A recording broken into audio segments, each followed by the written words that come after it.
Hey everyone, in this video I'll show you how to get Discord backup codes.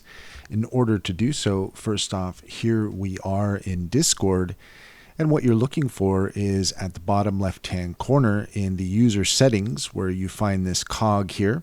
If we click on that, then from here, you should be brought to your account page. If you're not brought to the account page, it is likely because you have streamer mode enabled, and you're going to make sure that you disable that and then come back to my account. And once you are here, then you should be met with a page like this.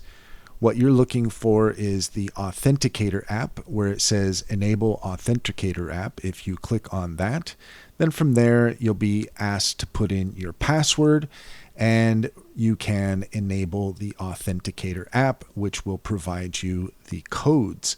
That's all there is to it. If you found this video helpful, please leave a comment and like and subscribe for more helpful tips.